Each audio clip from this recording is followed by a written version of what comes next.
हिमालय नाम के एक जंगल में कालू नाम के एक कौवा रहता था। उसे टूनी नाम की चिड़िया से प्यार हो गया और उसने उससे शादी कर ली। कुछ महीनों बाद टूनी चिड़िया ने एक चिड़िया को जन्म दिया। उन्होंने उसका नाम टुनटुनी रखा। लेकिन कुछ समय बाद टूनी बीमार पड़ गई और एक दिन कालू कौवे को अपने पास बुलाया। सुनो जी, लगता है मैं अब और नहीं जी पाऊंगी। मैं तुम्हारे पास अपनी बच्ची छोड़े जा रही हूँ। मेरे बगैर तुम लोगों को बहुत परेशानी होगी, इसलिए मेरी बच्ची के लिए दूसरी शादी कर लेना जो टुनटुनी की अच्छी तरह देखभाल करे। तब तक आप लोग हमारे इस वीडियो को लाइक और अगर आपने हमारे चैनल को सब्सक्राइब नहीं किया है तो जल्दी से सब्सक्राइब कर लें और कमेंट सेक्शन में जरूर बताएं कि आपको हमारी ये कहानी कैसी लगी। ये कहते हुए वो चल बसी। टूनी चिड़िया की आखिरी इच्छा समझकर कालू ने सुंदरी नाम की कौवी से शादी कर ली। सुंदरी कौवी टुनटुनी चिड़िया की अच्छे से देखभाल कर रही थी। ये देखकर कालू सुकून से था। एक दिन टुनटुनी चिड़िया एक डाल पर बैठकर कुछ सोच रही थी। ये देखकर कालू को उसके पास गया और पूछा, क्या हुआ बिटिया, तुम यहाँ क्यों बैठी हो? कुछ नहीं पापा, बस ऐसे ही। अच्छा, ये तो बताओ तुम्हें अपनी नई माँ पसंद है ना? हाँ पापा, नई माँ अच्छी है। पहली वाली तो झूठ बोलती थी, लेकिन ये जो कहती है ना वही करती है। अच्छा बिटिया, माँ क्या कहा करती थी?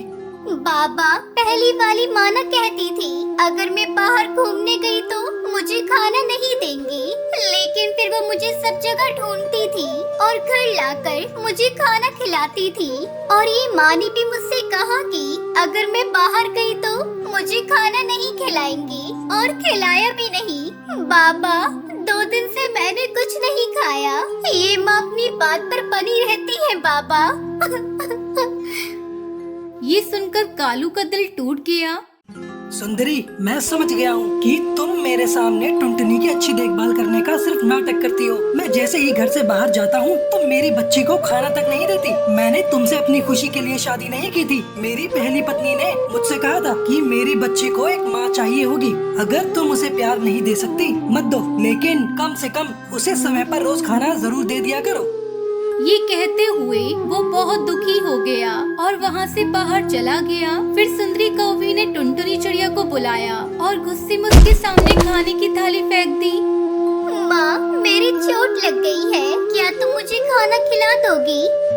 इतना सुनकर सुंदरी और गुस्सा हो गई और जोर से चिल्लाई, हाथ नहीं लेकिन मुंह तो है। अपने बाप से सब कुछ कहने के लिए किसने कहा था बाहर जा और चोट मार। अब मैं तुझे नहीं खिलाऊंगी तो तेरा बाबा आकर मुझ पर चिल्लाएगा।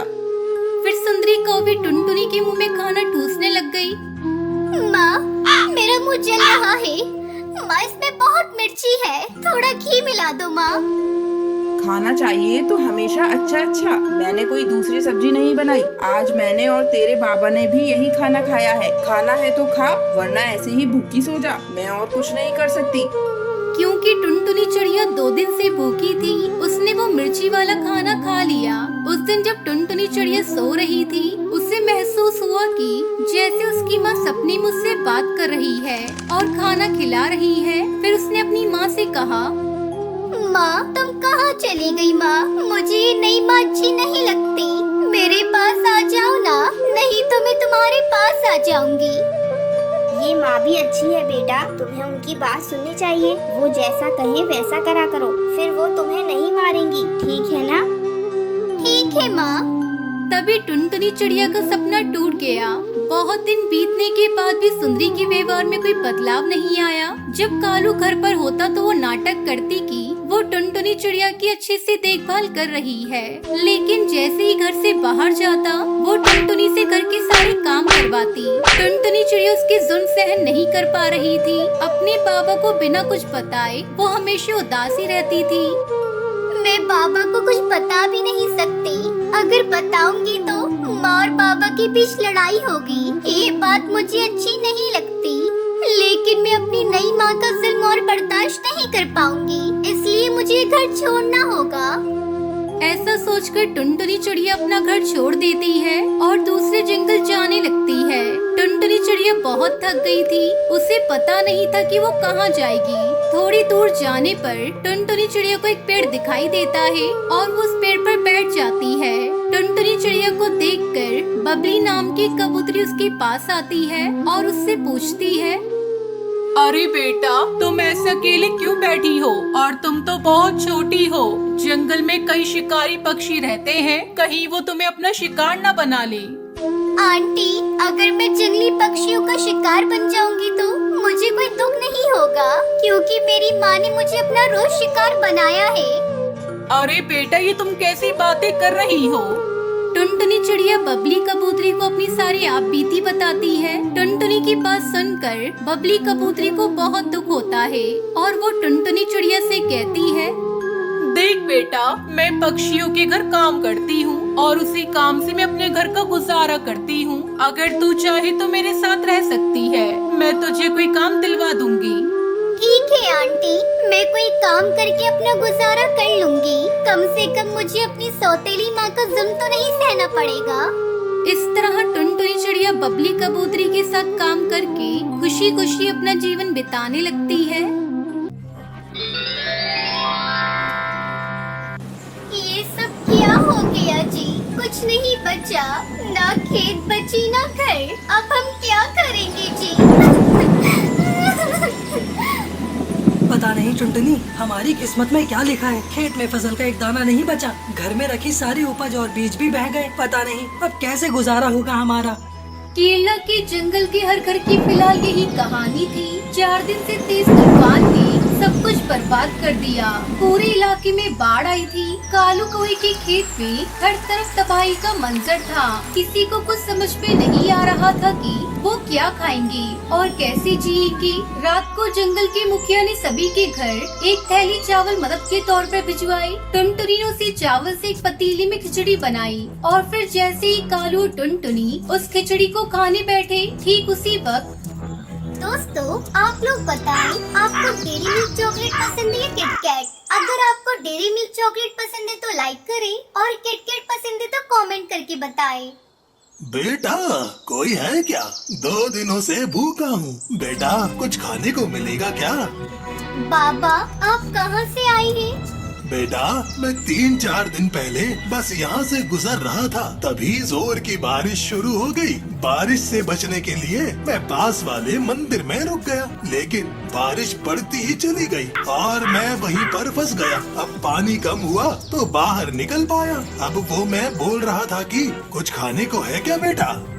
एक तो वैसे ही अनाज कम है, इतनी सी खिचड़ी बनी है बस, इसमें से पापा को कैसे खिलाएं? कोई बात नहीं, भगवान सब व्यवस्था करेगा। बाबा, आप अंदर आइए। बेटा, अगर कोई बात है तो जाने दो, मैं कहीं और जाकर खा लूँगा। ना ना बाबा, कोई बात नहीं। ये मेरी पत्नी टुनटुनी है, इसने खिचड़ी बनाई है। तो बस ये कह रही थी कि आपको खिलाने के लिए हमारे पास अच्छा भोजन भी नहीं है। अरे कोई बात नहीं बच्चों, भूखे के लिए तो खिचड़ी भी पालक पनीर के समान है। ऐसी बात है तो आपका स्वागत है। आइए बाबा, जो हम खाएंगे आप भी वही खा लीजिए। कालू और टुनटुनी के पास इतनी भी खिचड़ी नहीं थी कि वो दोनों भी पेट भरकर खा पाए। खाना खाने के बाद बेटा, आप लोगों का बहुत धन्यवाद। अब चलता हूँ। बेटा कालू, जरा एक गिलास पानी पिलाओगे? टुनटुनी और कालू पानी लेने अंदर गए। फिर जब कालू और टुनटुनी पानी लेकर वापस आए तो साधु बाबा उसे कहीं नहीं दिखे। अरे, लगता है बाबा चले गए। लेकिन वो क्या है? कालू की नजर उस जगह पर थी जहां वो साधु बाबा कुछ देर पहले बैठकर खिचड़ी खा रहे थे। अब साधु बाबा तो वहां पर नहीं थे, लेकिन उनकी जगह वहां पर एक अंगूठी रखी हुई थी जो काफी ज्यादा चमक रही थी। टुनटुनी, अरे टुनटुनी, जल्दी आओ। ये देखो, वो साधु बाबा अपनी अंगूठी यहीं भूल गए हैं। अंगूठी भूल गई? अंगूठी भला कौन भूलता है? शायद उन्होंने हाथ धोने के लिए अंगूठी निकाली हो और फिर पहनना भूल गए हो। तुम रुको, मैं देकर आता हूँ। वो अभी ज्यादा दूर नहीं गए होंगे। कालू ने साधु की तलाश में पूरा जंगल छान मारा, लेकिन उसे वो साधु बाबा कहीं नजर नहीं आए। उधर बाढ़ का पानी भी पूरी तरह से उतर गया था। लेकिन पूरे गांव के सामने अब चुनौती ये थी कि खेतों में क्या और कैसे उगाया जाए, क्योंकि पूरे गांव में किसी के भी पास ना बीज थे और ना ही उन्हें खरीदने के पैसे थे। गांव में भूखमरी की नौबत आ चुकी थी। फिर एक दिन क्या हुआ जी? थक गई क्या? हाँ, पूरा दिन भटकता रहा, लेकिन पूरे जंगल में किसी के पास एक भी बीज नहीं बचा है। सब कुछ बाढ़ में बह गया और तुम्हारे खाने के लिए भी कुछ इंतजाम नहीं हो पाया है। आप मेरी फिक्र मत करो, मुझे भूख नहीं लगी। 2 दिन से कुछ नहीं खाया है तुमने और कहती हो कि भूख नहीं लगी है। हे भगवान, ये कैसे दिन देखने पड़ रहे हैं मुझे। मैं अपने पति को खिचड़ी तक बनाकर नहीं खिला सकती।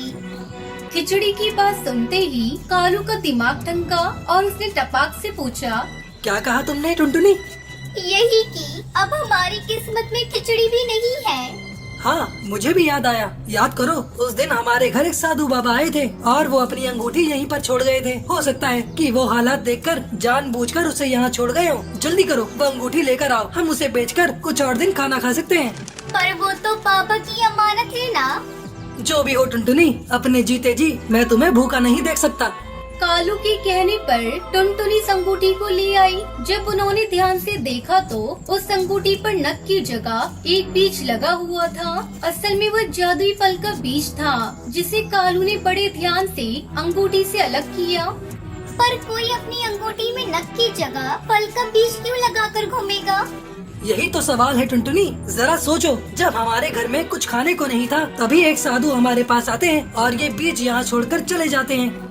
दोनों ने उस बीज को अपने घर के गमले में गाड़ दिया। टुनटुनी और कालू को लगा कि कुछ दिन बाद उस बीज में से किसी फल का पौधा निकल आएगा, जिनसे वो कुछ वक्त के बाद कुछ और बीज बना पाएंगे। और इसी सोच के साथ वो दोनों वहाँ से चले गए। उन्हें इस बात का बिल्कुल अंदाजा नहीं था कि उनके साथ क्या चमत्कार होने वाला था। अगले दिन जब कालू और टुनटुनी सोकर उठे तो ये देखकर चौंक गए कि जिस गमले में बस एक दिन पहले ही उन्होंने किसी फल का बीज बोया था, वहाँ अब एक मजबूत पौधा खड़ा था। सिर्फ इतना ही नहीं, उस पर कई सारे लाल लाल सभी तरह के फल भी उगाए थे। हे भगवान, ये कैसे संभव है? इतनी जल्दी फल आ गए। ये उन साधु बाबा का चमत्कार है जी। और मेरी बनाई खिचड़ी का फल, जो इतने सारे सभी तरह के फल के रूप में हमारे सामने है। कालू ने उस पौधे से निकले फलों से एक फल तोड़ा और उसमें से ढेर सारे बीज निकालकर अपने खेत में बो दिए। कई दिनों बाद दोनों पति पत्नी खुशी खुशी भागकर अपने खेत गए। वहाँ उन्होंने देखा कि पूरा का पूरा खेत कई तरह के फलों से भरा पड़ा था। इतने सारे फलों को देखकर दोनों खुशी से उछल पड़े। अब से हमारे जंगल में कोई भी पक्षी भूखा नहीं सोएगा। दोनों ने मिलकर फलों को तोड़ा और सारे जंगल के गरीबों में बांट दिए और फिर सभी खुशी खुशी रहने लगे।